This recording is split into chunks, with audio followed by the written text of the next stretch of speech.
This is our eighth and final session on this unit, 525 to 31. It's going to be a little different than usual.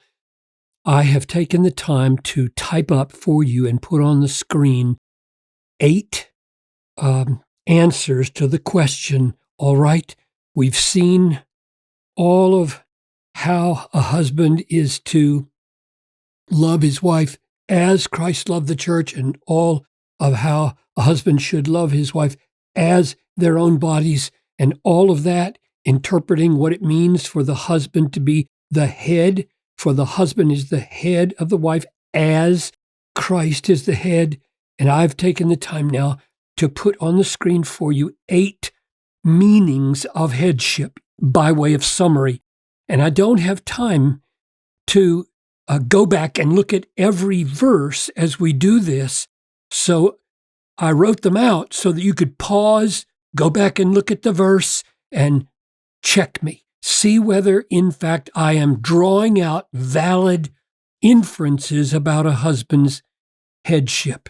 So that's where we're going. 8 meanings of a husband is the head of the wife as Christ is the head of the church. What does that mean? What should a husband be like? What should a husband do? And we said earlier that that is answered in 5:25 to 33. And that's what we've just spent 7 sessions on. Actually, we've only gone through 31, but now we're prepared to sum it up. So here we go. Number 1, he is the head of the wife. Nothing that Paul has said is a retraction of the husband is the head of the wife. That's number 1. Second, his headship is rooted in and modeled on Christ's headship of the church. It's obvious that it's modeled on it. I put rooted in because I argued earlier that before marriage was even created in Genesis 2:24, God had in view Christ and the church. Third, his headship, the husband's headship, does not replace Christ as the wife's supreme head, since she is a member of Christ's body. And if she's a member of the body, she has a head, as all the other members have Christ as their direct head. Then within that body, the headship of the husband find its place. He does not become Christ to her. He doesn't become God to her or Lord to her. She has a personal, direct relationship with the living Christ. Fourth, as head, like Christ, he bears primary responsibility. And then I list 3 things, which we had seen earlier were the nature of Christ's headship. Notice my language. I'm interpreting headship here as being defined in large measure by the word responsibility, accountability. If the Lord knocks on the door and there's a problem in the house, he will say, "Is the man home?" And he will say that even if the problem is created by the wife, because he wants to solve it through the person who has primary responsibility. And the reason I'm using the word primary is because it is not sole responsibility. Families have always worked out the solution to problems in various ways, sharing responsibility. The man, by virtue of headship, has primary responsibility to lead. What does that mean? To take initiative in building a moral vision for the family, bearing primary responsibility for its practical implication. Oh, how I would love to linger with you for hours talking about these things. I'm just putting them on the screen so that you can stop, linger, pray, ponder, discuss as to whether these things are so. Primary responsibility to supply, bearing primary responsibility to see to it that the family's needs are met. Primary, not sole. This has nothing to say about whether the wife works or not. She's always worked. Right? It's a partnership of work. She may work at home. She may work in the field. She may work in an office. This is primary burden for seeing to it that it's worked out so that family's needs are met. And to protect primary responsibility, headship implies primary responsibility to protect, bearing primary responsibility for the husband to stand between the family and unwarranted danger. He puts himself between as the one who bears unique responsibility for that protection.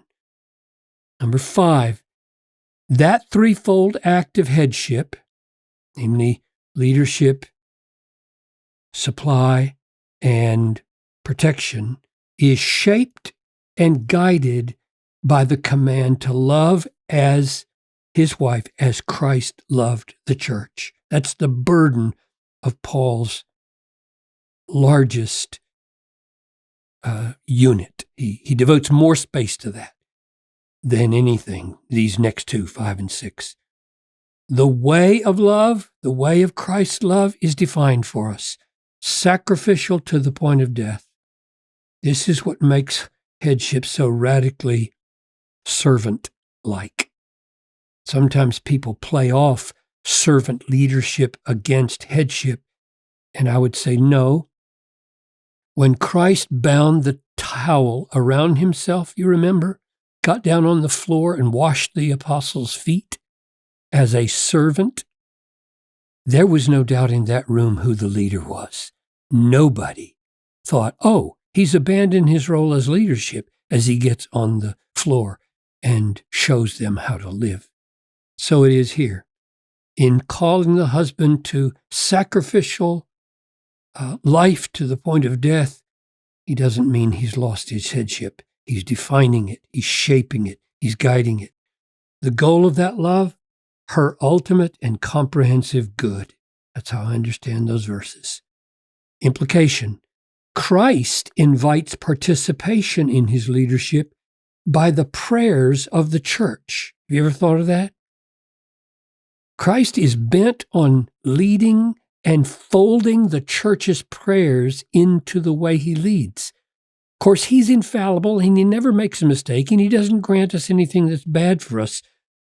The husbands are not infallible, and therefore that kind of participation there, inviting the petitions, requests, advice, suggestions of his wife, is going to take them very, very seriously. He's a fallible man, and just as Christ loves the involvement of his church, husbands love the involvement of their wives. Here's another even more radical implication. Christ pursues joyful submission, not coerced submission. And therefore a husband who treats his wife as a slave, who demands things from her without any desire to treat her in a way that would make her partnership with him joyful, he does not understand what's going on in the Bible or in his call. 6, that threefold act of headship, leading, supplying, protecting, is shaped and guided by the command to love the wife as Christ loves his own body. Implications: not putting his wife below himself in significance, but as himself. That's an amazingly radical statement, right? He loves his wife as he loves his own body. So he doesn't put her down to step on. He puts her as himself so that he treats her as he wants to be treated. Nourishing: taking the primary responsibility to see to it that the wife is not lacking in any physical, mental, emotional, or spiritual need. Taking the primary responsibility of cherishing beyond the basic needs desiring and pursuing her pleasures. This word cherishing here has to do with comfort. As he desires pleasure in his own body, so he desires for his wife to know the pleasures that she longs for. 2 more. As her head, he holds fast to her and does not forsake her, as Christ never divorces the church. You leave father and mother, you cleave to your wife, you hold fast to her. You never throw her away, ever. 8.